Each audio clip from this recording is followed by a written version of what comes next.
Bienvenue à la ludothèque du Tilleul. Nous sommes ravis de vous accueillir pour cette conférence intitulée « Les fantômes au féminin à travers les âges et ce qu'ils disent de notre rapport à la féminité ». Et donc c'est organisé dans le cadre des rencontres du fantastique du festival de Gérardmer. Cette conférence est proposée par la Sororité, un collectif féministe qui réunit des créatrices passionnées de cinéma de genre.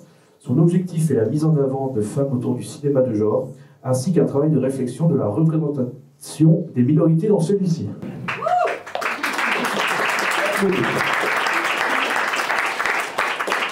Donc aujourd'hui, la Sororité vous invite à découvrir comment l'image des fantômes féminins au cinéma a évolué à travers les âges. Ces figures fascinantes, à la fois effrayantes et poignantes, reflètent bien souvent les luttes et les rôles des femmes dans nos sociétés.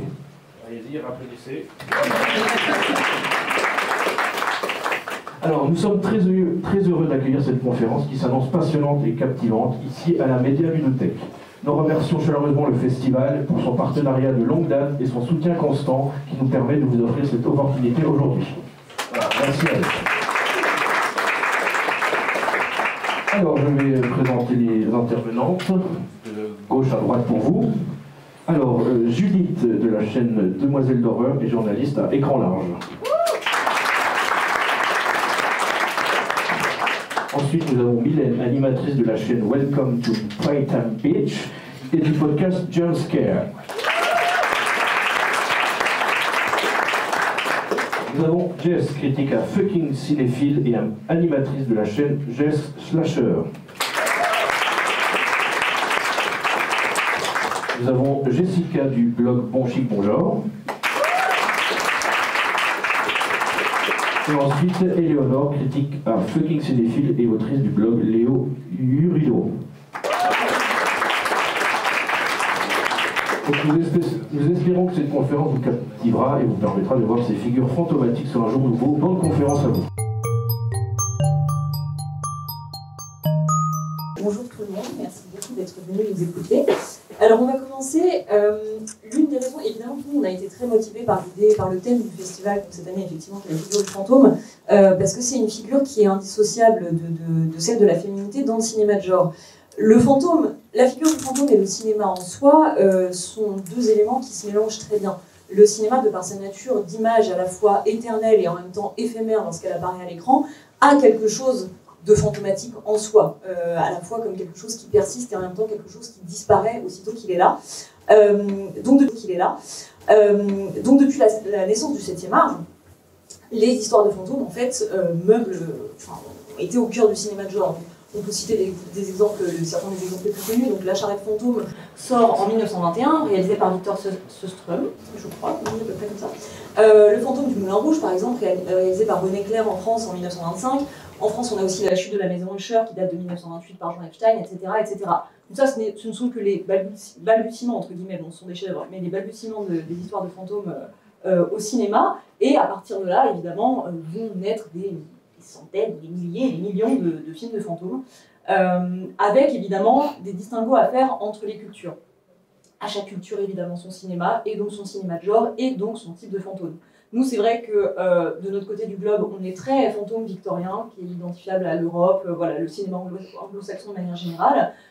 Évidemment, qu'au Mexique, il y a la figure de la Llorona, vous avez les Yurei au Japon, etc. On va parler de tout ça. Toujours est-il que ces figures qui sont vraiment emblématiques de ce qu'est un fantôme aujourd'hui dans l'imaginaire collectif, et donc spécialement véhiculées par le cinéma, sont des figures essentiellement féminines, qui nécessitent donc, on pense de penser l'évolution du fantôme dans la culture en même temps que l'évolution des figures féminines. En tout cas, c'est une évolution spécifique vraiment au spectre féminin. Donc on va tenter de l'étudier. Alors d'abord, moi je vais évoquer les origines du fantôme, qu'on va dire victorien en littérature, parce que vraiment le cinéma de genre aujourd'hui est une continuation de la littérature gothique dans une certaine mesure. Puis ensuite, on va parler de sa représentation dans les balbutiements du cinéma, effectivement, avec Léo. Ensuite, on parlera de la mise en scène spécifique de la maison hantée avec Jess. Et on étudiera aussi les fantômes du cinéma hongkongais avec Mylène. Et enfin, Jessica nous parlera des fantômes japonais. Donc, sacré loin. Donc moi, je vais vous parler un petit peu effectivement de la naissance de cette figure de spectre féminin dans la littérature. Alors l'époque victorienne, parce que donc oui, effectivement, on a tendance à l'appeler le fantôme victorien. L'époque victorienne, c'est 1832-1901. Donc c'est-à-dire que alors, le roman gothique, c'est quelque chose qui est arrivé avant, hein, plutôt au siècle précédent. Le premier roman gothique, c'est le château d'Otranto d'Horace Walpole, donc c'est 1764.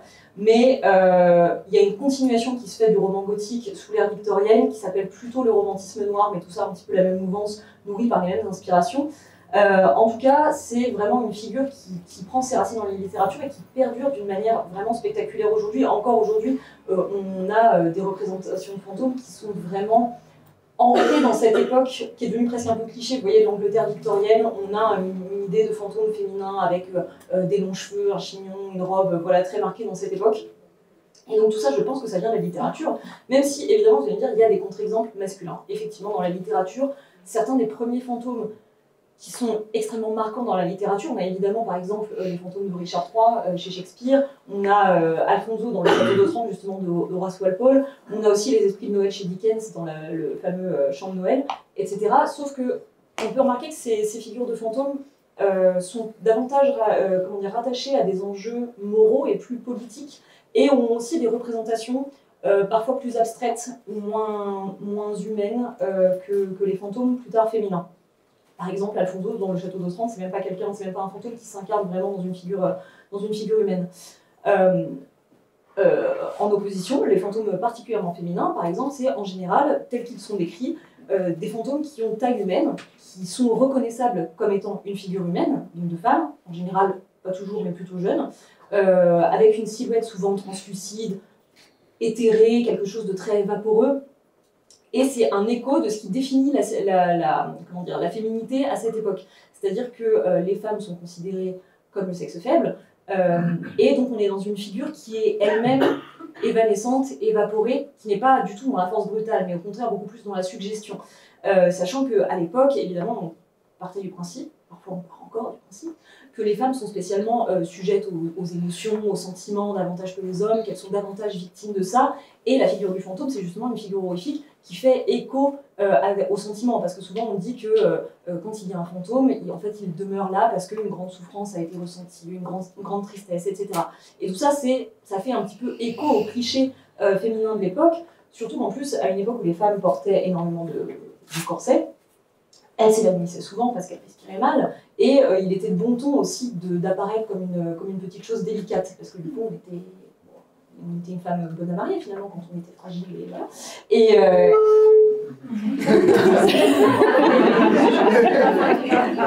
Les fantômes sont avec nous. Ah oui, merci pour la salle. Et en fait, il était de bon ton de s'évanouir régulièrement, parce que effectivement, ça prouvait qu'on était très délicate. Donc, il y a une sorte de parenté, on va dire, entre l'idée qu'on se fait du fantôme à l'époque et l'idée qu'on se fait de la femme idéale, qui est en soi une chose éthérée et fragile déjà. C'est pour ça que, dans un premier temps, la femme dans la littérature gothique, enfin en tout cas le spectre féminin, est avant tout une représentation des sentiments du héros, avant d'exister pour lui-même, avant d'exprimer justement une colère ou une tristesse par lui-même. Et notamment, évidemment, l'auteur à côté duquel on ne peut pas passer, c'est Edgar Allan Poe, qui a énormément sacralisé et retranscrit ce qui est la figure de la jeune fille morte. C'est-à-dire que Edgar Poe, à travers des poèmes comme Annabel Lee, la nouvelle Ligeia, Le Corbeau, La chute de la maison Usher, Le portrait ovale, etc., qui sont vraiment des chefs-d'œuvre, à chaque fois, en fait, on a affaire à une figure de narrateur qui est en proie à une tristesse infinie du fait que sa jeune compagne, en tout cas la jeune femme qu'il aime, décède de circonstances parfois plus ou moins mystérieuses, souvent de maladie, parce que donc la femme d'Edgar Poe, alors qu'il se trouvait avec sa cousine et qu'elle avait 13 ans, enfin, autre époque, voilà, elle-même a longtemps elle avait une santé très très fragile, et elle a longtemps été très malade, et elle a fini par mourir, ce qui l'a beaucoup touché lui. Mais même, je ne sais pas si c'est qui prédisait qu'elle allait mourir jeune, ou je ne sais pas, mais il y a beaucoup de ces nouvelles qui ont été écrites de toute manière avant la mort de sa femme, et donc c'est quelque chose qui est extrêmement présent pour lui, cette figure de la jeune fille morte, qui est vraiment au cœur de sa poésie, parce qu'il estimait en fait que cette espèce de rencontre entre ce qu'il estimait être la plus belle forme de vie, c'est-à-dire, c'est son avis personnel, hein, mais une femme jeune, Donc c'est-à-dire symbole de vitalité, symbole de renouveau, etc. Et surtout d'amour absolu, parce que la jeune femme qui meurt dans tous ses poèmes ou toutes ses nouvelles, c'est effectivement l'objet de l'amour du narrateur. Donc elle représente une forme d'expression vitale absolue, et il y a cette espèce de rencontre complètement injuste et complètement tragique avec la mort, qui fait que qu'en fait c'est ça qui de là va naître la poésie ultime pour Edgar Poe. C'est ça qui est vraiment le beau en poésie pour lui. Ça passe par le récit de cette mort. Et donc à partir de là, en fait, toutes ces nouvelles qu'il a écrites sur cette figure-là vont énormément infuser la culture populaire et contribuer à définir le fantôme plus ou moins victorien tel qu'on le connaît aujourd'hui. Pardon. Après, ça a été repris par Jules Verne dans Le Château des Carpates en 1892, où là aussi, vraiment, les héros sont obsédés par la mort de la jeune femme qu'ils aimaient. Il y a donc toute cette mise en scène du fantôme, même si à la fin, il y a toute une révélation, une explication rationnelle et scientifique à pourquoi est-ce qu'il y a eu ces apparitions, parce que c'est Jules Verne et qu'il ne peut pas faire du vrai fantastique, mais bon, dans l'idée, on est là. Et pour moi, ça fait très écho à aujourd'hui, on pourrait dire, ce qu'on appelle le trope de la femme dans le frigo, qui est en culture populaire, l'idée que, en fait, le héros masculin d'une histoire va souvent être mu dans ses objectifs par le fait qu'il regrette beaucoup la mort de sa femme ou de sa petite amie, etc. En tout cas, une femme disparue dans sa vie, qui va rester comme un traumatisme et qui ne va être finalement que support, lui, de son parcours psychologique. C'est aussi souvent le symbole d'un questionnement moral. C'est le cas par exemple pour La Nonne sanglante dans Le Moine de Matthew Gregory Lewis, où en fait là le fantôme vient incarner la culpabilité du héros, qui est quelqu'un d'extrêmement mauvais, et vraiment c'est sa part de refoulé, ça aussi c'est assez hérité d'Edgar Poe. Et en dernier, avant de passer le micro à ma consoeur, je voudrais évoquer aussi la manière dont les fantômes ont été décrits pour le coup à cette époque par les autrices féminines.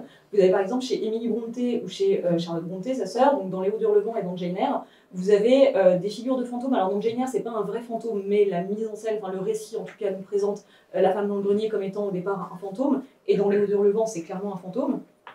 Et en fait, là pour le coup, on vient exprimer à travers ce spectre le symptôme d'une féminité refoulée, c'est-à-dire qu'on a affaire à des femmes qui sont soit devenues démentes, soit qui sont décédées dans des circonstances étranges, simplement comme de contrariété ou de mélancolie, comme s'il n'y avait pas de vraie raison finalement à leur mort ou à leur démence, parce que simplement c'était une sorte de... en fait, comme si l'état spectral était une continuation finalement de ce qu'elles vivaient dans leur vie, de leur vivant, et parce que les contraintes de la société ont fait qu'elles n'ont pas pu être heureuses, qu'elles n'ont pas pu s'accomplir, et que finalement elles sont devenues fantômes, et que à partir de là, elles finissent par influencer grandement le récit. Donc c'est un petit peu différent quand les autrices justement s'emparent de cette figure, et c'est tout aussi intéressant, et c'est ce qu'a fait par exemple Suzanne Hill de manière beaucoup plus récente, en 1983, avec La Dame en Noir, qui là aussi dénonce un petit peu, à travers cette figure du fantôme, la manière dont les femmes ont pu être internées injustement à une époque, etc. Voilà, donc c'est resté extrêmement important, je pense, cette définition dans l'image du fantôme occidental, du spectre féminin en tout cas. Et pour la suite, je vais passer la parole à Léo. Alors moi, je vais m'intéresser du coup au début du cinéma, donc qui se situe grosso modo à la fin de l'ère victorienne, ce qui est intéressant, parce que du coup, tout ce qu'a pu dire Judith, ça va être un peu le contexte qui embloque ce début de création de cinéma, enfin ce début de cinéma. Je vais m'intéresser donc à deux parties en particulier. D'abord les tout débuts, ce qu'on appelle le cinéma premier, vraiment, Méliès et compagnie, où il y a une idée d'expérimentation, puis le cinéma qui suit, plus le cinéma des années qui suit la Première Guerre mondiale, où il y a un petit peu cette idée de l'atrice qui va se créer pour des tropes de films qui seront très communs par la suite. Alors du coup... au niveau de l'aspect qui m'intéresse le plus en termes de contexte d'apparition du cinéma, c'est la proéminence des spirites et des médiums à la fin du 19e siècle, début du 20e siècle. Je ne vais pas vous faire le topo, vous voyez à peu près ce que c'est, ça a été représenté maintes fois, l'idée des tables tournantes, l'idée des séances, etc. Mais l'aspect qui m'intéresse et qu'on ne connaît pas forcément, c'est le fait que ces spirites, qui étaient quand même des groupements assez féminins, étaient aussi très politiquement impliquées.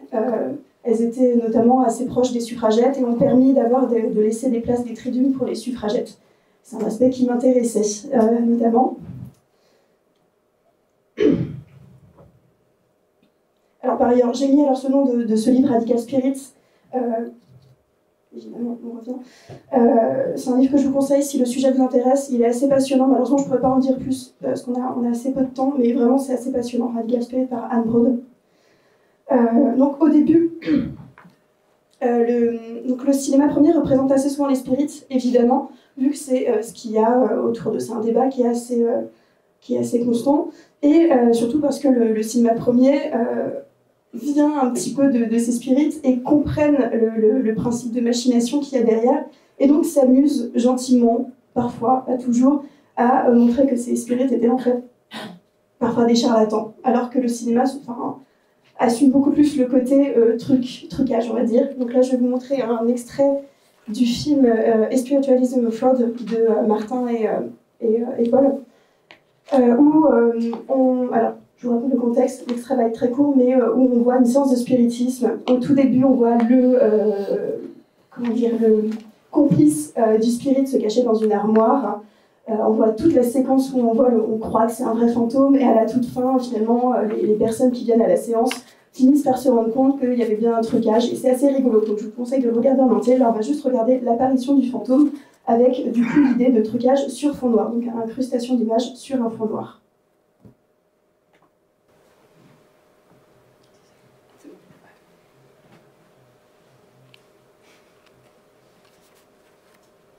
Hop. Moi, je trouve ça assez rigolo, moi j'aime bien. Quand même, pour rester un petit peu plus sur le sujet, à savoir de la représentation des fantômes féminins. Effectivement, dans cette première période de cinéma premier, il n'y a pas vraiment de figures qui se démarquent. C'est plus des moyens, des petites scènes comiques pour expérimenter des techniques. Donc, il ne va pas y avoir le trope de la jeune femme éplorée, de la fantôme vengeresse, etc. Mais j'avais comme envie de vous montrer un film où c'est très clairement un fantôme féminin qui apparaît sur l'écran. Donc voilà, si donc The Haunted Curiosity Shop de Walter Booth. Donc ici, on est un petit peu dans un cabinet de curiosité avec une armoire magique où il y a plein de créatures étranges qui sortent de cette armoire, dont une fantôme.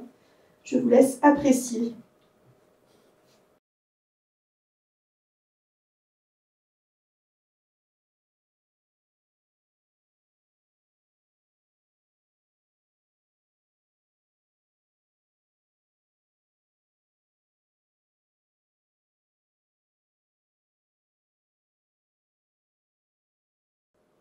Donc ici, vous aurez reconnu la technique de la surimpression, à savoir il y a deux images, enfin, sur le même film, il y a deux fois l'image qui est, dont une en transparence, vous aurez pu remarquer, qui sera fortement utilisée d'ailleurs dans les années qui suivent également.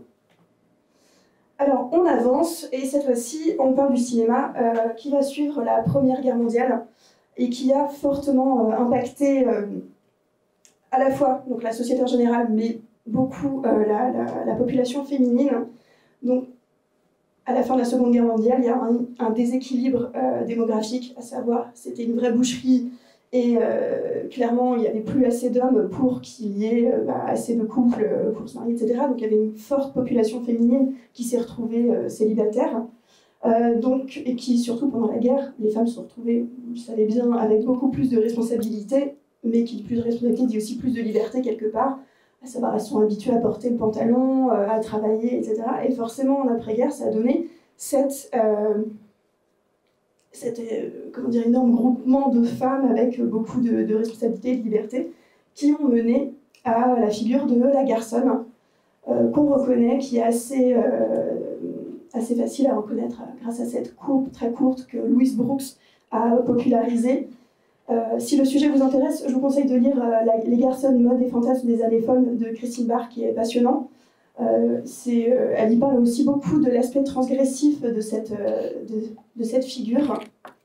Et c'est une figure qui va du coup beaucoup marquer le cinéma qui la suit. Alors je vais commencer à montrer ces trois films qui sont, selon moi, qui montre un peu les matrices des films qu'on aura par la suite. Donc, à savoir, dans ce premier cas, le film de Maison hantée. Je vais vous parler de ce film de The Ancestress et de la représentation du fantôme dans The Ancestress. Donc, c'est un film muet autrichien de 1919 qui a été réalisé par les époux Jacob et Louise Fleck. Ce qui m'intéresse aussi, c'est de montrer un film de femmes, parce qu'il y avait des réalisatrices femmes à l'époque du muet, mais on n'en parle pas assez. Donc je commence avec une réalisatrice. Il est considéré comme l'un des premiers longs métrages parlant de maisons hantées. Donc au niveau de l'histoire, l'ancêtre d'une lignée noble revient hanter sa demeure. En fait, elle ne peut pas rejoindre le repos éternel, tranquille, tant que toute sa lignée ne sera pas morte. Donc, les deux derniers descendants de sa lignée viennent s'installer dans son château. Donc, un père et sa fille qui n'est pas encore mariée. Le père aimerait bien qu'elle se marie, mais voilà, elle ne veut pas se marier avec n'importe qui. Bon, elle finit par avoir des vues sur un noble, Jaromir, mais qui finalement n'est pas forcément ce qu'il semble être. Du coup, la fantôme se dit tiens, c'est l'opportunité, peut-être, vu qu'ils sont plus que deux, pour les hanter, leur faire très peur, qu'ils meurent de cette peur, et peut-être enfin réussir à me reposer éternellement, quand même. Donc, je vais vous montrer un extrait d'une de ces apparitions. Voilà.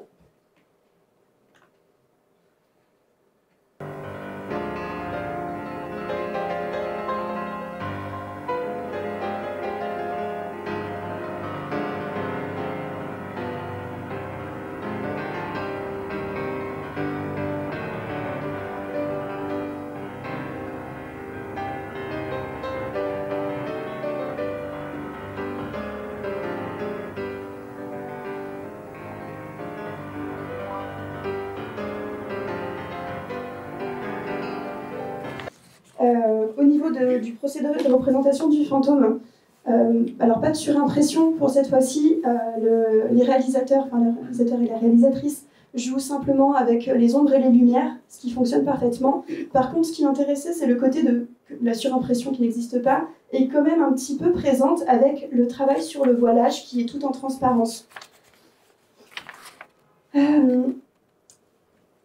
Alors au niveau de ce fantôme, on voit l'idée de transmission générationnelle. Cette idée de transmission est renforcée par le fait que à la fois la jeune fille et la fantôme sont jouées par la même actrice. Et c'est quelque chose qu'on reverra beaucoup par la suite. Ce qui est intéressant aussi, c'est qu'on y voit du coup une société noble sur le déclin. Il faut savoir qu'après la Première Guerre mondiale, il y a eu des frontières beaucoup plus poreuses entre les classes et les nobles se sont retrouvés avec une espèce de dégradation de leur situation sociale, on va dire, ce qui peut un petit peu être montré dans ce film. On voit aussi donc, le rôle de la femme dans la société d'après-guerre. On sent qu'il y a des peurs liées à la position des femmes et au fait qu'elles se retrouvent du coup avec beaucoup plus de responsabilités. On voit que ça peut être une métaphore de la pression imposée aux femmes de l'époque.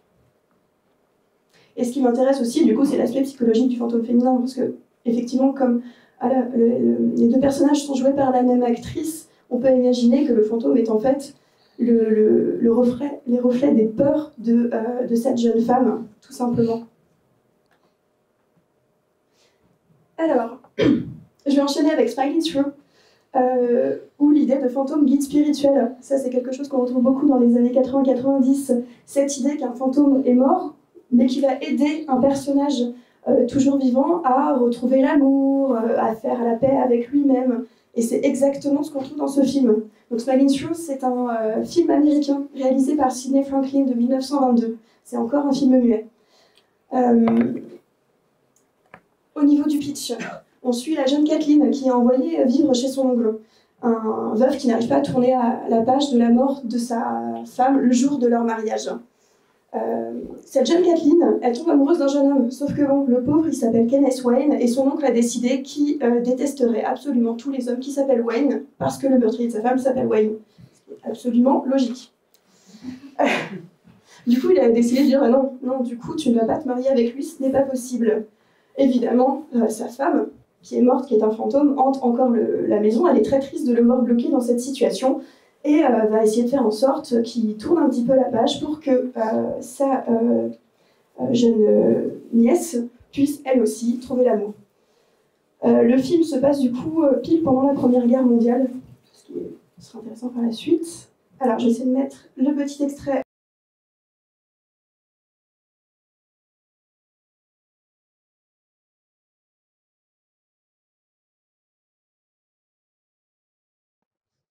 Et la voilà qui arrive.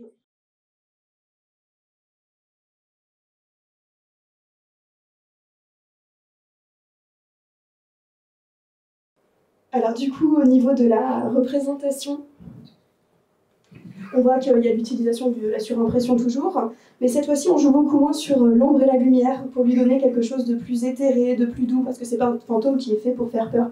C'est un fantôme qui va du coup aider les vivants toujours. Au niveau des thématiques, bon, évidemment, on retrouve les thématiques du destin et des amours tragiques. Je ne vais même pas insister plus dessus, ça paraît assez clair au niveau du synopsis. Mais encore une fois, ce qui est intéressant, c'est le lien entre l'ancienne génération et la nouvelle. Parce que, encore une fois, c'est la même actrice qui joue le rôle des deux personnages féminins. Et donc, je termine mon tour des 3 films post-Première Guerre mondiale avec Supernatural, ou le film de possession. Alors, Supernatural est un film américain de Victor Halperin qui est sorti en 1933. C'est le premier film parlant de ma sélection. Il préfigure en partie les films de possession où un fantôme revient prendre possession du corps d'un être vivant et non pas les possessions démoniaques, évidemment.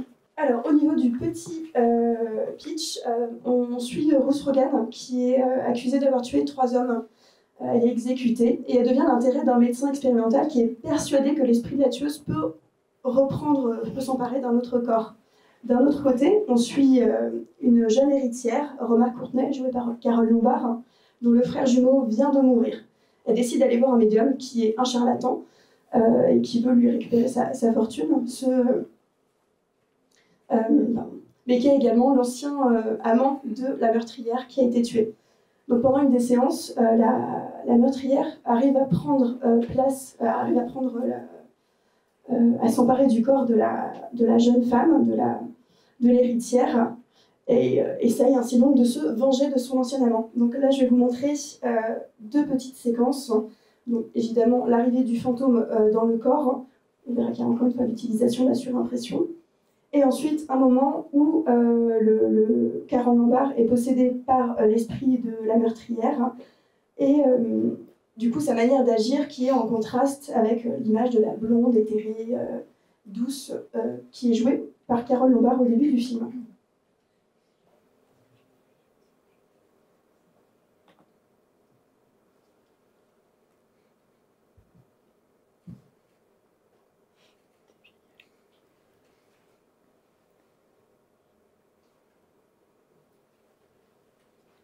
Il y a du son ou bien ?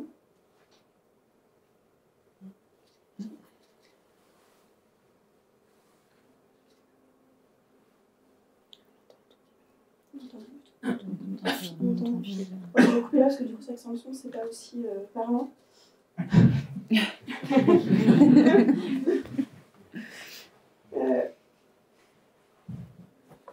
Au niveau donc, des représentations du fantôme, donc on voit bien très clairement que là, le fantôme est un symbole de vengeance. Sauf que le film a quand même l'intelligence de nous laisser un petit peu d'empathie pour ce personnage et surtout de nous laisser croire que peut-être elle n'est pas forcément coupable, ce que je trouvais assez malin. Ensuite, il y a évidemment la dimension psychologique du fantôme. On voit que le fantôme peut aussi être tout bêtement la projection des démons intérieurs du personnage de Carole Lombard, qui est peut-être empêché et énervé par sa situation de femme qui doit rester douce. Mais ce qui m'intéresse, c'est la manière dont le fantôme est une représentation du pouvoir féminin et des peurs qui sont liées au fait que les femmes qui ont du coup ont pris plus de pouvoir suite à la Première Guerre mondiale soient vues comme une menace pour la société. Et aussi, ce qui est intéressant, c'est une représentation de la sexualité qui est très forte. Bon, alors, dans la fin de l'extrait, normalement, on voyait un petit peu mieux, mais elle avait des attitudes très, très suggestives. Sur le tableau, on la voyait nue sous un drap. C'est quelque chose qui va pas forcément plaire à tout le monde, et ça va m'amener à mon point suivant, à savoir... Pas du tout. l'arrivée du code Hays. Donc le code Hays, c'est un ensemble de règles qui ont été établies à partir de mars 1930, mais qui ont surtout commencé à fonctionner à partir de 1934, qui ont pour but de montrer des films décents. Donc par exemple, un baiser ne peut pas durer plus de 30 secondes, on ne peut pas avoir de nudité, etc., etc. Ce qui m'intéressait, c'est comment certains réalisateurs, donc là en l'occurrence Norman MacLeod, ont pu se servir de ces règles et de la figure du fantôme pour évoquer la nudité, évoquer quelque chose de plus léger, mais en se servant du coup des codes liés au fantôme, à savoir l'invisibilité. Donc dans ce cas-là, je vais vous montrer Topper, qui s'appelle Le couple invisible en français, où on suit... Il est sensible. Sensible. C'est le fantôme. Un jeune couple assez fortuné, joué par Cary Grant et Constance Bennett, qui se retrouvent tués dans un accident de la route. Ils se retrouvent coincés sur Terre en tant que fantômes et ils se disent tiens, si on est coincés sur Terre, c'est peut-être parce qu'il faut qu'on fasse une bonne action pour arriver au repos éternel, encore une fois. Donc ils décident d'aider un financier, mais qui est très, très rustre, très monotone, à lui redonner un petit peu goût à la vie. Et c'est donc un petit peu ce qui se passe. Donc là, il y a Constance Bennett, Marion, dans le film, qui va traîner un petit peu ce Topper un peu partout dans les villes, lui faire vivre des trucs terribles. Donc là, notamment, elle est rentrée dans un magasin de sous-vêtements, de vêtements, et elle essaye, en tant que fantôme invisible, des vêtements. Donc ça fait effrayer tout le monde, je vais vous montrer.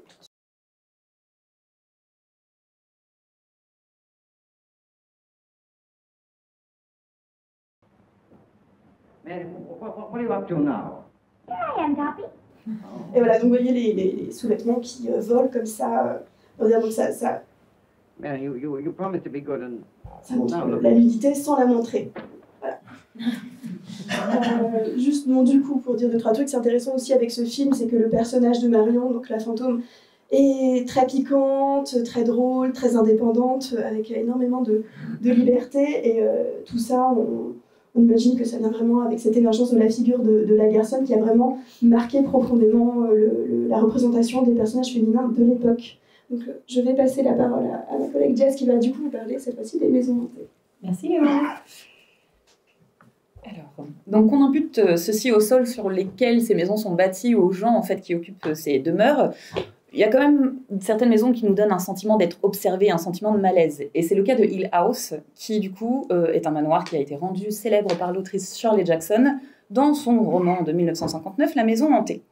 Sa protagoniste principale, Eleanor Vance, dont je vais parler vraiment de toutes les adaptations en fait, et c'est surtout elle qui va être au cœur quand même du sujet, va en faire les frais. Et donc, que nous apprend cette étrange connexion entre elle et Hill House sur les femmes, comment évolue ce personnage au travers des différentes adaptations de ce roman, et comment le cinéma va créer les codes à partir de cette œuvre. Hill House, que l'on peut lire aisément, Hill House de l'anglais Maison malade, a beaucoup de choses à nous dévoiler. Et les films de maison hantée s'en donnent à cœur joie depuis près d'un siècle maintenant. Et une chose est sûre, au centre de ces histoires fantomatiques réside presque toujours une femme. Donc on a souvent considéré de manière péjorative la sensibilité en fait, des femmes. Il paraît qu'on est plus souvent fragile, qu'il faut prendre soin de nous. Pourtant, je ne vais pas faire l'affront de comparer notre résistance à la douleur avec les messieurs présents dans la salle. Mais bon. Donc la plupart des personnages féminins ne mettent jamais bien longtemps avant de sentir qu'il y a quelque chose d'indéfinissable, en fait, de présent dans ces demeures et qui s'adresse à elles. Moi, je préfère parler d'intuition, ce que beaucoup nomment un sixième sens. Et on renforce souvent cette idée dans les films ou dans les œuvres littéraires également, avec un aspect où certaines femmes vont être veuves ou affectées par la perte d'un enfant, d'autres victimes d'un conjoint abusif, ou bien certaines sont en quelque sorte des inadaptées. C'est le cas d'Eleanor Vance dans le roman de Shirley Jackson, ainsi que dans l'adaptation de Robert Wise, la première des adaptations, donc La Maison du Diable. Et en fait, c'est une femme qui n'a pas du tout les codes sociétaux. Elle a vécu au chevet de sa mère malade pendant des années, avec un puritanisme très ancré autour d'elle. Donc, pas les codes sociétaux, pas les codes de l'amour. Et le relationnel mondain, en fait, est rendu difficile parce qu'elle a une peur chronique d'être jugée en permanence. Et dans le cas précis du roman, Hill House est le reflet d'Eleanor. Elle est inadaptée, bancale, mal construite, mal aimée. Et les autres protagonistes représentent à tour de rôle les divers choix amoureux en fait, qui s'offrent à elle, maintenant qu'elle est émancipée du carcan puritain de sa mère. Dans la version 99, qui n'est pas la plus inoubliable, on va dire, en tease, Eleanor Vance, qui sera là interprétée par Lily Taylor, elle est appelée au sens propre en fait par la maison. Et sa quête, c'est pas franchement l'amour, c'est plutôt l'appartenance, trouver sa place au sein d'une véritable famille qui, en réalité, en fait, réside en Hill House. Et son intuition va très très vite l'amener à découvrir une histoire cachée en fait derrière. Qu'est-ce qui s'est vraiment passé dans ces murs et quel est son lien avec la demeure? On a un lien beaucoup plus maternel. Et quant à la série télé The Haunting of Hill House de Mike Flanagan, donc, qui est la plus récente de toutes ces adaptations, puisque c'est 2018, c'est en l'occurrence toute une famille qui, à tour de rôle, sera victime de Hill House. Mais il faut signaler que la maison, en fait, elle est malade au sens propre du terme. C'est une maison qui est infestée de moisissures qui peut la rendre, en fait, potentiellement dangereuse. Donc on peut rationaliser, en fait, la situation et penser plutôt à une intoxication qui peut provoquer des hallucinations collectives, plus ou moins importantes. En l'occurrence, là, l'instinct de fuite, on va y arriver, sera ici provoqué par le père qui, une nuit, va emmener en fait ses enfants loin de Hill House, provoquant une rupture familiale qui entérinera en fait les névroses de chacun de ses membres. Mais c'est encore une fois le personnage de Nell, elle est plus fréquemment appelée Nell, Eleanor Crane, qui devient Eleanor Vance par mariage, qui endeuillée est toujours hantée par les apparitions du fantôme au cou tordu, pour ceux qui s'en rappellent, et qui ressentira le besoin indéfinissable en fait, de retourner à Hill House. Donc en gros, la sensibilité, l'intuition des femmes leur confèrent une sorte de don pour percevoir et pour communiquer avec l'au-delà. Merci.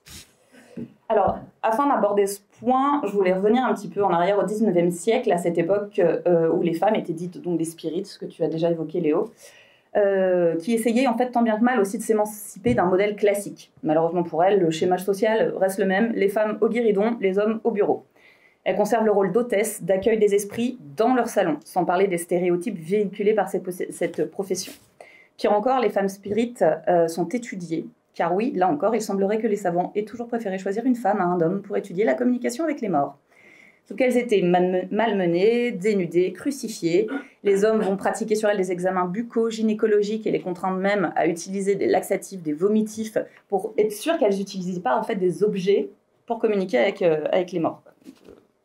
Lunaire, pardon. Alors, ces chercheurs vont du coup instrumentaliser encore une fois ces femmes à l'usage des esprits. Elles sont un passage, un vase communicant, un réceptacle en sorte, un simple outil. Le cinéma, lui, va préférer se cantonner au folklore du spiritisme, continuant d'enfoncer le clou de ces femmes médiums, ces femmes descendantes des sorcières, quelque part. Dans le film Ouija, Les Origines, pas le premier, de Mike Flanagan, on joue avec le charlatanisme et le don avéré. On rappelle le danger de jouer avec les esprits, l'influence que ceux-ci peuvent avoir sur nos vies, et à quel point on a le besoin viscéral et instinctif de savoir qu'il y a une vie après la mort. Lorsque Theodora Crane, dans la série, touche le corps sans vie de sa sœur Nell, son don lui montre à quel point l'enveloppe charnelle après la mort est vide. Elle n'obtiendra rien par le corps. En revanche, l'esprit de sa sœur et de leur mère seront une richesse dans la transmission des messages d'outre-tombe. Alors, qu'il s'agisse d'un manoir comme Hill House ou d'une maison plus classique, le message semble toujours guider ou alerter la femme qui le reçoit. Par exemple, dans le film Apparence de Robert Zemeckis, le fantôme qui hante Michelle Pfeiffer cherche à l'avertir quant à la vraie nature de son mari. C'est également le cas du personnage d'Edith Cushing dans Crimson Peak de Guillermo del Toro. Et dans bon nombre d'écrits ou de nouvelles, on découvre que les femmes qui ont un mari coupable de violences domestiques, de meurtre ou encore d'adultère sont en quelque sorte guidées pour découvrir la face cachée de leurs époux, voire même aidées pour mettre fin à cette relation et que justice soit faite.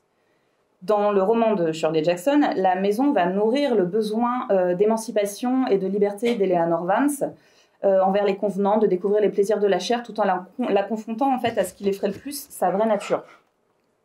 De même, la perte d'un être cher et le refus de celle-ci peut aider à créer l'entité dont elle est victime. C'est un petit peu différent, mais je vous citerai l'exemple de Mr. Babadook de Jennifer Kent, où en gros c'est le deuil qui va nourrir l'entité qui va entre guillemets les attaquer. Ou encore, c'est un peu le même cas dans La Maison des Ombres aussi, où Rebecca Hall s'acharne à rationaliser en fait des phénomènes dont elle est témoin parce qu'elle a un rejet total de la mort de son enfant. D'ailleurs, dans la culture amérindienne, on parle d'histoire paoni, en fait, pour traiter la perte d'un être, le chagrin et l'incapacité, en fait, à oublier.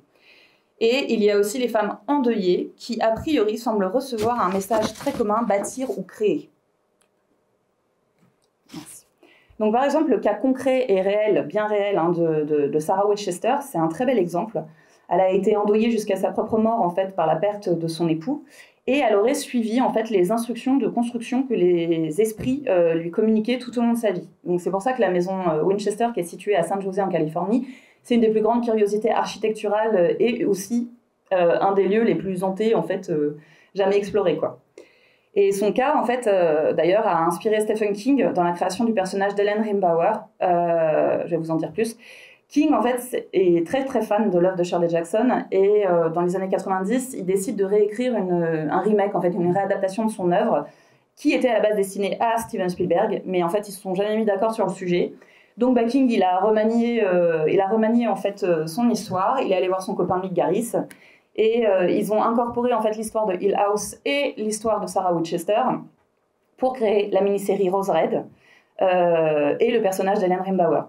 Donc qui, elle, en l'occurrence, pareil, va comment dire, reprendre tous ces codes-là, architecture, construction, mysticisme, et on va aussi y retrouver, comment dire, quelque chose qui est très présent dans le roman de Shirley Jackson, pardon, c'est que le personnage d'Ellen Rimbauer se rapproche également d'Eleanor Vance par sa complicité amoureuse avec sa servante Sukina. C'est un sujet très présent entre le lien entre Theodora et Eleanor Vance.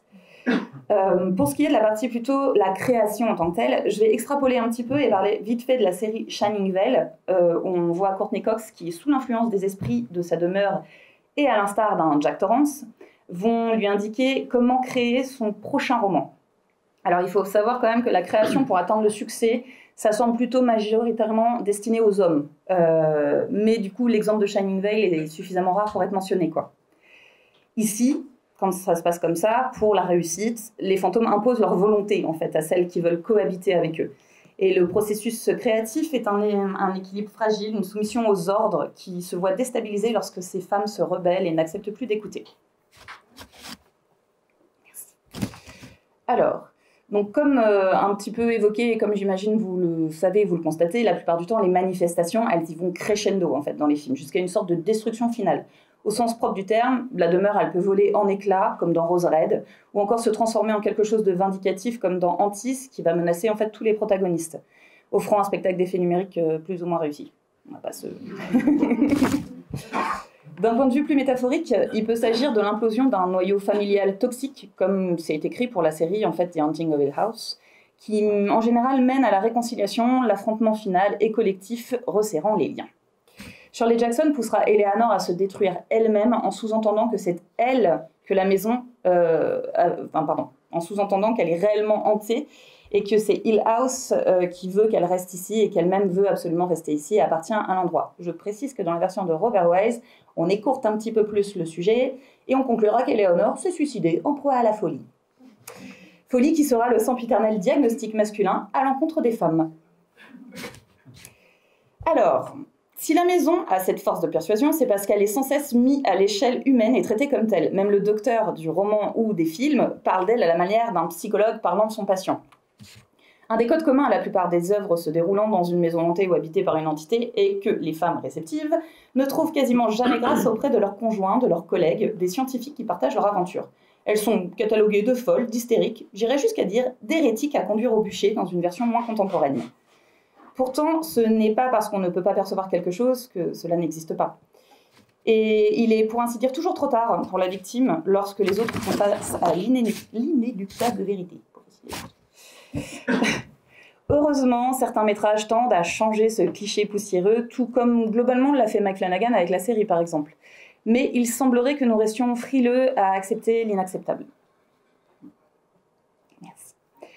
Alors, donc je vais conclure avant de passer le micro à Milo, voilà, le micro à Mylène, ça c'est fait. Alors, donc, pour revenir un petit peu, essayer de résumer ce que j'ai dit rapidement, donc les fantômes de ces maisons hantées soumettent les femmes à satisfaire leurs intentions autant qu'ils les guident dans leur vie, leur découverte, les forcent à se dépasser et à braver l'interdit. Les femmes ont une sorte de don naturel qui peut être étoffé ou inexploité, mais que ces lieux réveillent et utilisent. Et les entités vont se manifester, transmettre un message, les manifestations s'intensifiant jusqu'à ce qu'elles acceptent cette nouvelle perspective de leur réalité, de leur vie, d'une version d'elles-mêmes à laquelle elles refusaient de croire. Donc accepter la vie après la mort apaise celle qui reste, nourrissant notre besoin de continuer au-delà du corps terrestre. La recherche perpétuelle de cette vérité sur la vie après la mort n'ayant toujours pas une réponse concrète, il semblerait qu'on continue longtemps à croire et longtemps à douter. C'est l'inverse. Qu'on mette encore longtemps en fait à douter de ce que nous voyons. Et je me dis toujours, et si un jour nous avions cette réponse, est-ce qu'on serait vraiment enclin à croire aveuglément? Est-ce qu'on accorderait notre confiance et notre croyance à celles qui disent qu'elles voient sans condition en lui épargnant ce traitement et ce jugement? Je pense que le chemin est encore long. Et je vais me permettre, je veux bien que tu passes la dernière diapo, s'il te plaît. Merci. Vous avez les lieux de tournage un peu des films que j'ai cités. Super. Et permettez-moi du coup de terminer en citant Eleanor Vance dans le roman. Les voyages s'achèvent quand les amants se rencontrent.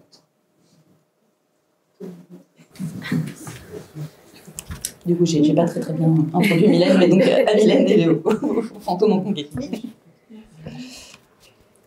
Alors, je vous conseille de vous mouiller un peu la nuque avant de plonger, parce que là, on va un petit peu changer d'ambiance. On va partir dans le monde des esprits, dans le cinéma hongkongais, et plus précisément à travers 3 décennies, donc les années 70, 80 et 90. Il faut savoir que les fantômes dans le cinéma hongkongais, c'est un genre qui a été très riche durant ces 3 décennies, qui emprunte à énormément de genres. Donc les arts martiaux, la comédie, la romance, le mélodrame, et parfois c'est tout dans le même film. Ça peut être un peu brouillon, mais ça existe. C'est un genre qui a effectivement connu beaucoup d'influence, c'est un grand essor à la fin des années 70 et qui est devenu progressivement un genre majeur dans les années 80 puis 90.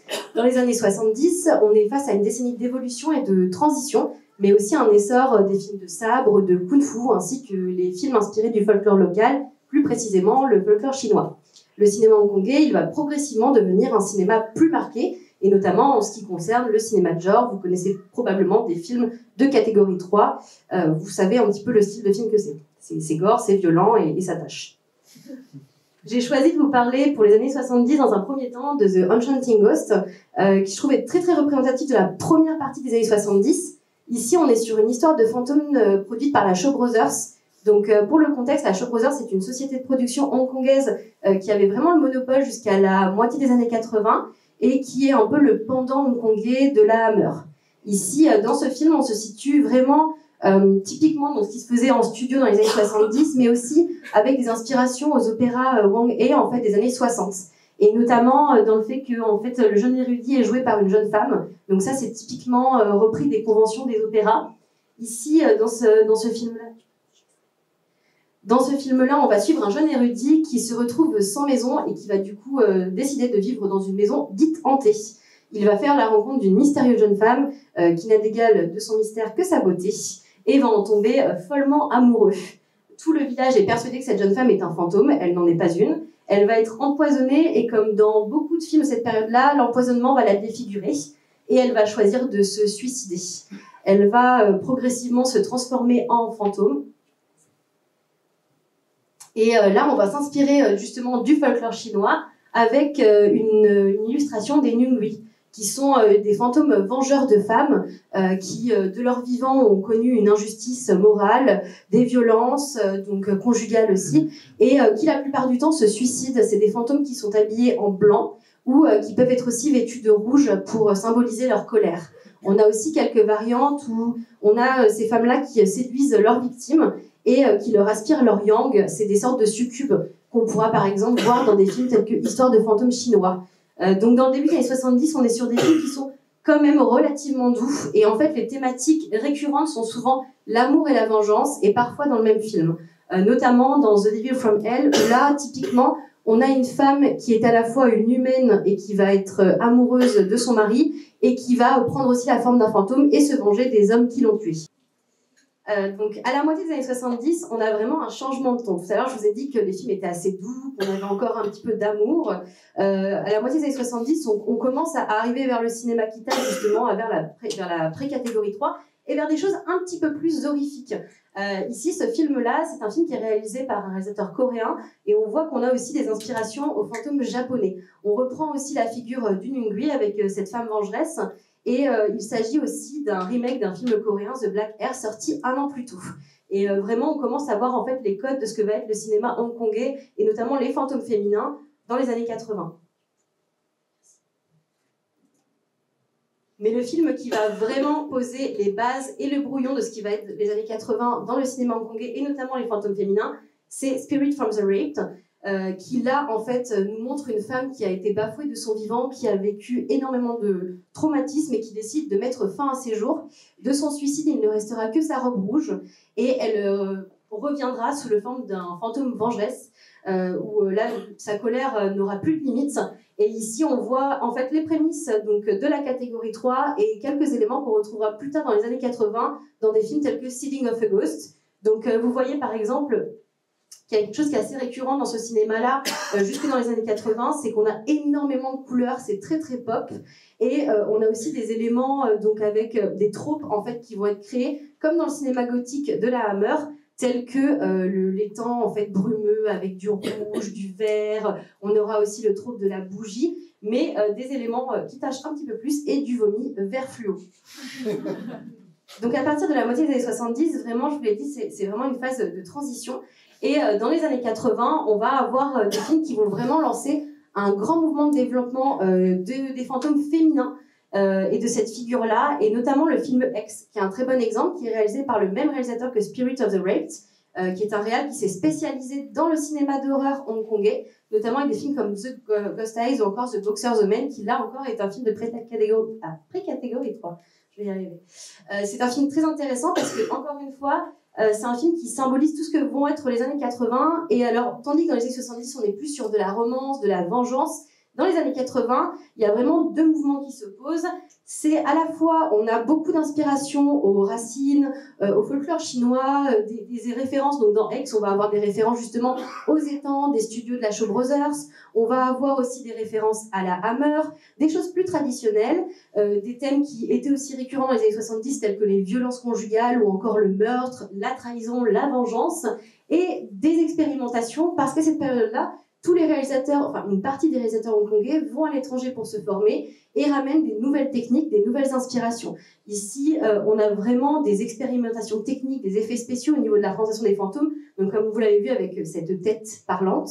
Et c'est un film qui s'inspire des Diaboliques et de Kwaidan. C'est un film en fait qui va nous conter l'histoire d'une jeune femme qui subit des violences conjugales de la part de son mari, et qui va être trahie par sa domestique et son mari qui vont tenter de la tuer. Et elle reviendra, bon, je ne vais pas tout vous spoiler, il y a un petit twist, mais elle reviendra pour se venger de ses agresseurs. Donc dans les années 80, on va avoir pléthore de films. Je vous en ai vraiment mis qu'un échantillon les plus marquants. Donc on va avoir des suites à X, puisque ça fonctionne très très bien. Ces suites sont très anecdotiques, mais elles représentent aussi ce qui se passe dans les années 80. C'est-à-dire qu'à Hong Kong, il y a énormément de censure. Et du coup, dès qu'on propose de l'horreur, c'est soit des choses qui vont tenter de tâcher et qui vont pas du tout respecter la censure, soit on va mettre de la comédie. Donc typiquement, c'est ce qui se passe avec les deux premières suites de X, où on va tenter toujours de désamorcer la figure du fantôme, soit finalement par de la comédie, soit par de la romance comme Esprit d'amour. Et en fait, à part quelques exemples qui vont annoncer justement la pré-catégorie 3, finalement, contrairement à d'autres pays comme le Japon, on n'aura pas en fait cette figure si marquée en termes d'horreur pour le fantôme féminin. Ensuite, dans la moitié des années 80, on va vraiment avoir un basculement, parce que si dans les années 70, la Shaw Brothers était très présente et proposait énormément de films de fantômes féminins, on va avoir on va dire le chant du cygne, donc Seeding of a Ghost, qui est un pré-catégorie 3, qui compte l'histoire d'une jeune femme qui s'est fait tuer par ses deux amants.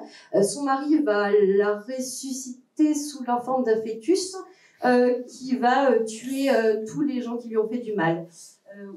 À peu près ça. Donc avec beaucoup de gore, et c'est très inspiré de Spirit of the Raped. Et on aura notamment Sex Beyond the Grave dans les années 80 aussi, en 84, qui signe en fait la fin du studio de la Shaw Brothers, qui commence à arrêter de faire des expérimentations, à tenter des choses. La Shaw Brothers est totalement consciente qu'elle est vraiment en fin de vie et du coup décide de faire des rip-off de ce qui se faisait dans d'autres pays. On va commencer à calquer ce que fait l'Occident et finalement plus à avoir quelque chose de si traditionnel. Donc là typiquement on est sur une copie de Poltergeist, tout de même avec des thématiques assez récurrentes dans le cinéma hongkongais des années 80, à savoir les violences sexuelles. Ici on est sur un fantôme vengeur en quête de son enfant qui a été tué par des voleurs qui sont venus s'introduire dans sa maison. C'est un fantôme de mère avant tout. On reste tout de même sur un film très brouillon. Et encore une fois, on perd en fait ce qui fait la force du cinéma hongkongais, puisqu'on est quand même sur des codes qui sont relativement copiés du cinéma américain.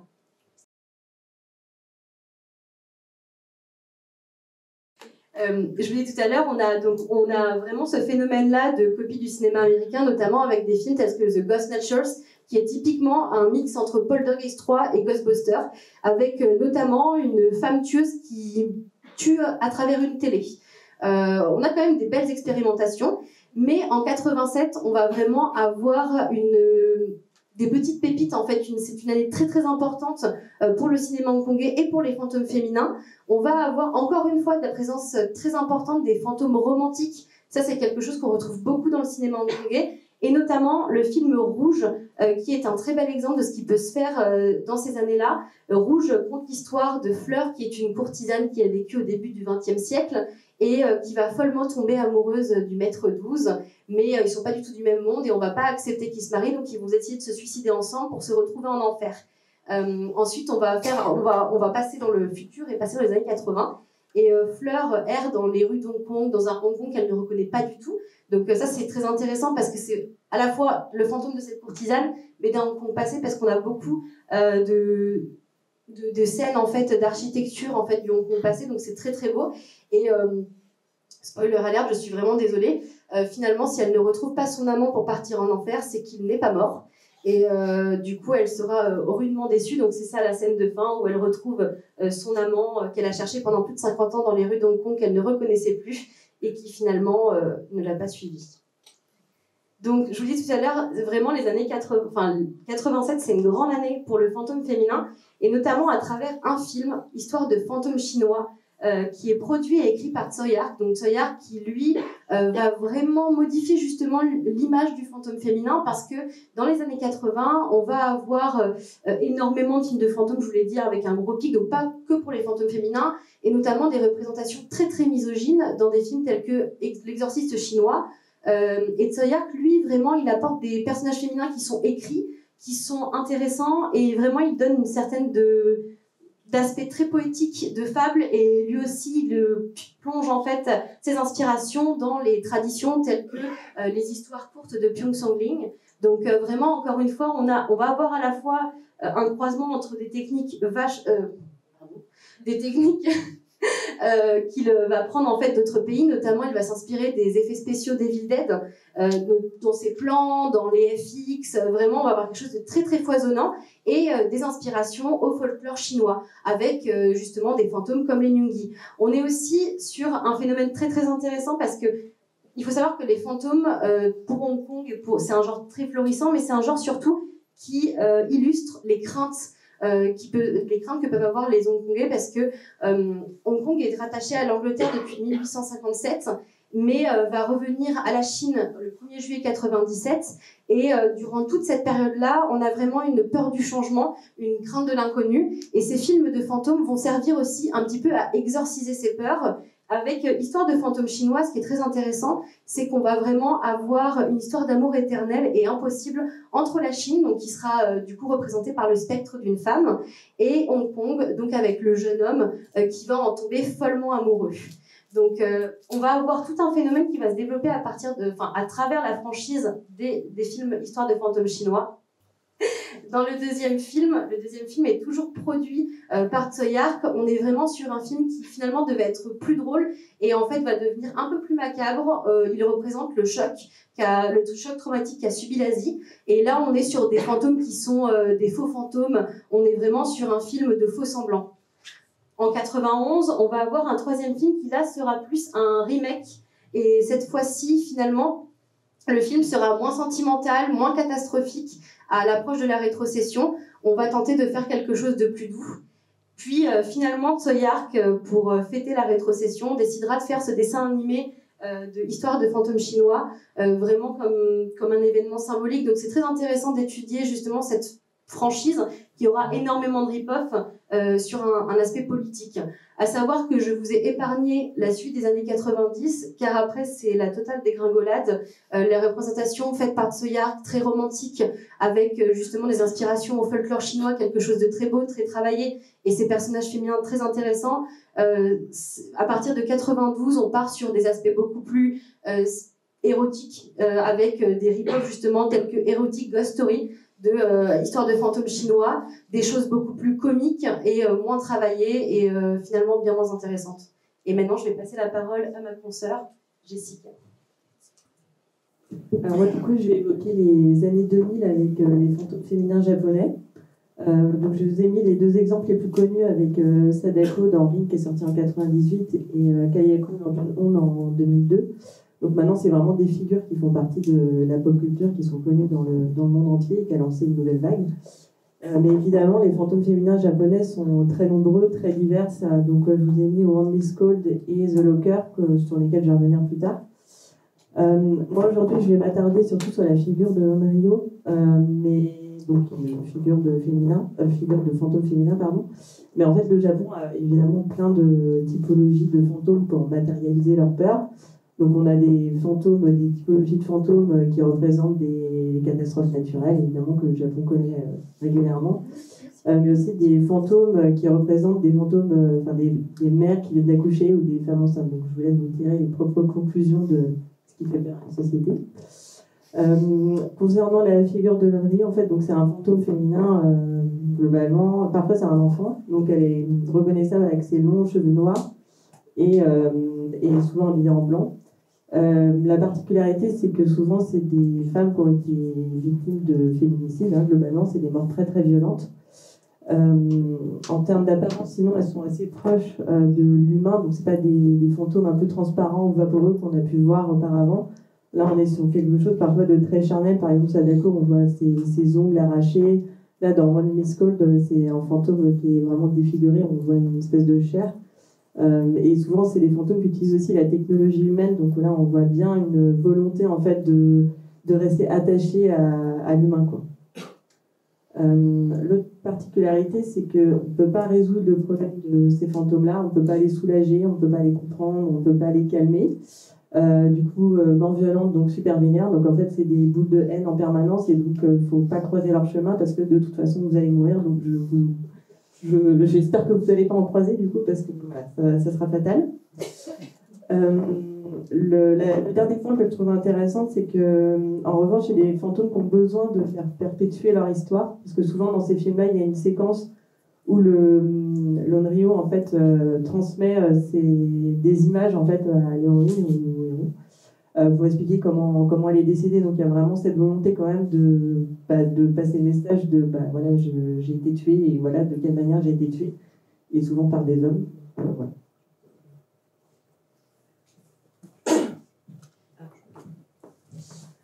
Donc comme le cinéma est politique, j'ai pas pu m'empêcher de faire un petit focus sur qu'est-ce qui s'est passé politiquement au Japon fin des années 90, début des années 2000. Donc fin des années 90, il y a des lois qui permettent aux femmes d'arriver sur le marché du travail. Alors par contre toujours précaire, hein, évidemment, il ne faudrait pas demander autre chose. Globalement, l'idée c'est d'élargir les possibilités des temps partiels, des contrats courts, enfin bref, tout le travail précaire, mais en tout cas elles prennent la place quand même de certains hommes. L'autre problème que connaît le Japon, c'est qu'il y a une baisse de la natalité. Donc en fait, on a besoin des mères pour faire des enfants, évidemment. Mais aussi, on a besoin qu'elles travaillent parce que la population vieillit. Donc évidemment, il faut qu'on soit sur tous les plans comme d'habitude. Et ensuite, en 2001, il y a le Parlement japonais qui monte une loi contre les violences domestiques suite à une étude qui montre qu'il y a une femme sur 10 qui subit des violences domestiques, enfin conjugales, quoi. Et donc un bureau dédié à l'égalité des hommes-femmes qui a été créé. Bon, après, tout est relatif, c'est surtout l'histoire de communiquer un peu plus sur ces violences-là, d'ouvrir des places d'urgence, mais après, il n'y a pas de pénalité juridique, quoi. Donc voilà. En tout cas, ça a quand même un impact sur les femmes, parce qu'en 2006, il y a Le Monde qui a publié un article sur l'histoire de Naoko Atanaka, en fait, qui est une femme qui a poussé sa petite fille du haut d'un pont par burn-out maternel. Et à l'époque, le monde parle en fait d'une augmentation d'infanticide de ce type suite à beaucoup de pression parce que faut être partout et faut être doué partout surtout. Donc après, qu'est-ce que ça donne comment le cinéma japonais traduit ça ensuite? Il y a notamment sur les figures de la mère qui est très présente. Donc il y a la figure du féminin monstrueux. Donc c'est une notion qui a été développée par Barbara Creed, qui est auteure de plusieurs livres féministes et cinéma d'horreur. Et donc elle parle d'une figure, comme son nom l'indique, d'une mère monstrueuse, maltraitante, toxique, etc. Alors là, l'exemple que je vous ai mis, c'est Carte, qui est sorti en 2004, qui reprend la légende de la femme à la lèvre fendue. Alors le film a complètement changé la légende d'origine, qui est en fait une femme qui est défigurée par son mari, parce que jaloux, normal. Mais là, ils ont complètement changé l'histoire en fait en prenant la figure d'une mère qui donc est infanticide parce qu'elle tue ses enfants petit à petit. Bon, voilà. Et donc elle est défigurée parce que son dernier fils arrive à se défendre et à la défigurer de cette façon-là. Et elle revient ensuite pour kidnapper des enfants et de continuer à les maltraiter parce que pourquoi pas. Donc voilà, mais c'est quelque chose qu'on retrouve dans beaucoup de films. Dans The Locker, c'est une femme qui enferme un bébé dans un casier. Dans One Miss Called, la mère de l'antagoniste l'abandonne après qu'elle se rende compte qu'elle martyrise sa petite sœur. Enfin bref, c'est des choses qui reviennent très souvent. Donc soit on a la figure de cette mère un peu monstrueuse, soit on a la figure de la mère dite négligente, c'est-à-dire c'est quelque chose qu'on retrouve beaucoup dans Ring et dans Darkwater notamment. C'est des femmes qui sont célibataires et qui travaillent, mais en fait le fait qu'elles ne puissent pas être mères totalement, enfin en tout cas ne pas se consacrer totalement à ça, font que leurs enfants sont mis en danger. Donc notamment dans Ring, c'est son petit garçon qui regarde la fameuse cassette vidéo. Dans Darkwater, c'est la petite fille qui se fait elle-même attaquer par la petite fille fantôme. Et donc ça, c'est quelque chose qui a été beaucoup étudié par Pascal Fakry, qui a étudié notamment les héroïnes dans les films d'horreur, et notamment les films d'horreur asiatiques et leurs remakes. Donc après, en dehors de la figure des mères, qu'est-ce qu'on peut remarquer? En fait, moi, ce que je me disais, c'est que les Onryo, vraiment les fantômes très vengeurs, très vénères, ils ont un peu la double peine parce que déjà elles sont victimes de féminicide, mais ensuite derrière finalement elles ne peuvent pas trouver la paix et surtout en fait c'est comme je disais, c'est vraiment un déchaînement de haine envers n'importe quelle personne qui la croise. Donc on n'a pas vraiment d'empathie pour ces personnages-là parce qu'elles sont ultra vénères, ultra méchantes et voilà. Et puis l'autre chose aussi que je me disais par rapport à ce que je disais tout à l'heure sur le fait qu'il y a cette fatalité en fait de mourir quand on les croise, c'est que ça enferme aussi les personnages, les héroïnes en fait, les personnages féminins donc qui sont les héroïnes, hein, pas les antagonistes, dans le fait que en fait elles subissent finalement ce qui se passe et il y a pas, elles non plus, il n'y a pas de récit initiatique, il n'y a pas de rédemption possible, elles sont enfermées dans cette fatalité qui va de toute façon les tuer quoi. Mais pour contrebalancer ça, en fait, je voulais prendre deux exemples que j'ai trouvé intéressants. Donc il y a XT qui est sorti en 2007, où là c'est pareil, c'est une femme qui a été kidnappée, torturée, mais alors pour ses cheveux, pour un trafic de cheveux en fait, pour vendre après les extensions capillaires. Et là je trouvais que l'angle était intéressant. Alors le film est loin d'être parfait, mais l'angle était intéressant parce que là on a vraiment de l'empathie pour cet antagoniste-là, dans le sens où elle se met pas à viser n'importe qui, n'importe quand. Elle cible des trafiqueurs en fait, donc vraiment des personnes, on va dire, qui le méritaient. Et puis elle s'allie aussi avec l'héroïne à la fin. Donc il y a vraiment un changement. L'héroïne elle-même d'ailleurs qui est victime qui est exploitée en fait par son employeur. Donc il y a vraiment une alliance entre les deux qui est assez intéressante, sans que ce soit vraiment quelque chose de sororité, mais en tout cas qui est assez intéressant. Et puis aussi pour montrer que écrire des personnages féminins complexes et intéressants, c'est pas forcément, ça peut se faire à n'importe quelle époque. Je voulais prendre l'histoire de la Femme des Neiges c'est un segment en fait sur plusieurs films, dans le film qui s'appelle Quaidon, qui est sorti en 1966, où là c'est un fantôme qui correspond tout à fait à l'Onryo, avec des cheveux noirs, blancs et puis une combinaison blanche.